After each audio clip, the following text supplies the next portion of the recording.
I'm a conference interpreter. I studied language mediation at university, and I specialized in conference interpreting after the first 3 years of my university experience.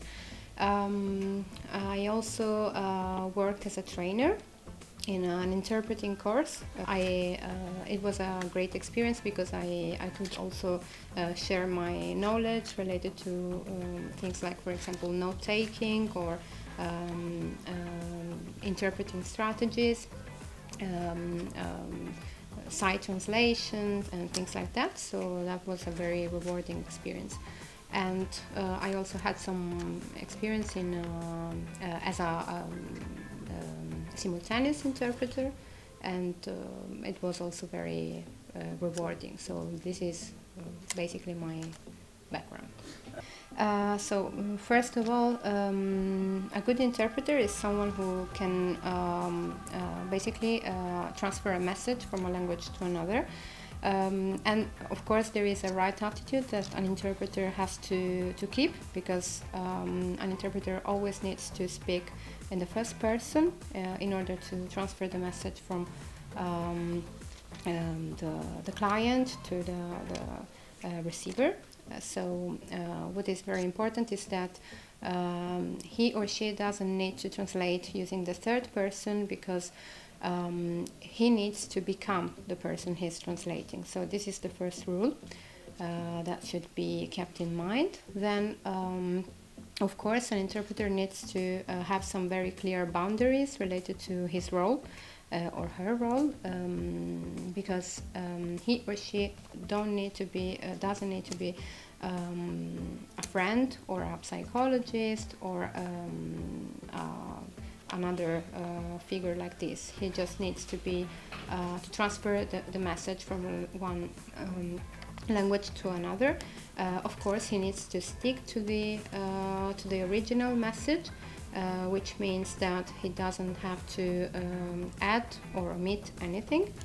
And in case he or she doesn't understand what has been said, he needs to ask again in order to be sure to transfer the right message. Of course, the interpreter needs to be well presented, and also to try to transfer the message with the right tone, with the right attitude, in order to be effective in his job. I think that interpreting is more related to language translation, oral language translation, while a cultural mediator has more to do with the transfer of cultural concepts from one culture to another. So I think it's not only related to language, but also to all the cultural background behind it. In Sicily and in Italy, I think there is no much recognition about language mediators. So there is still quite a difference between interpreters and mediators.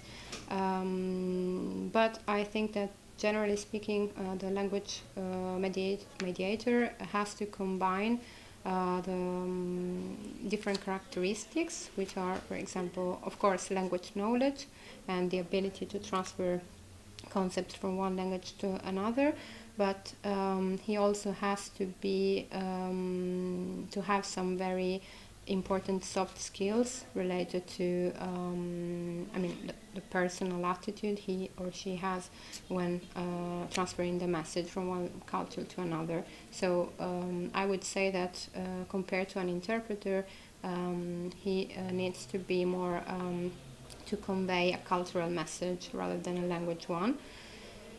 And of course he also needs to have some personal skills which allow him to convey this message to another culture, being aware of the cultural differences and possible incidents, critical incidents which may occur.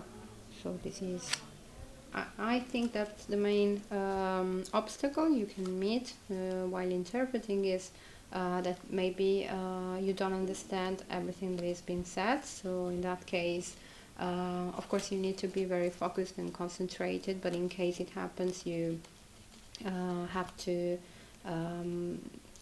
build what you have understood based, of course, on the context, and in case you're not sure, you have to ask for clarifications rather than inventing things, which can be, of course, a problem.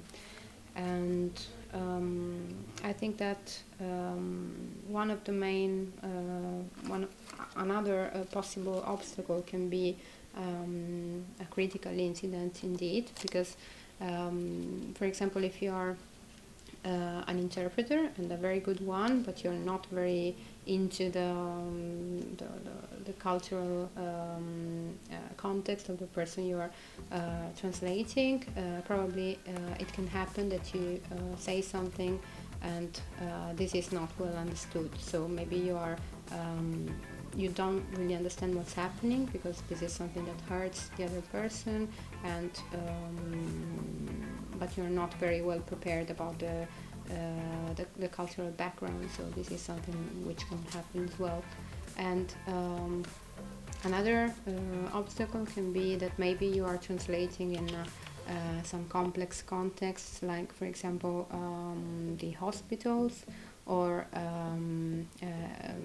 emergency rooms, and you have to make decisions or to be very precise about the language you use. So this is quite stressful, and of course can be very demanding for the interpreter, and or a tribunal. This could also be the case for a tribunal. And yes, I think these are the main obstacles you can meet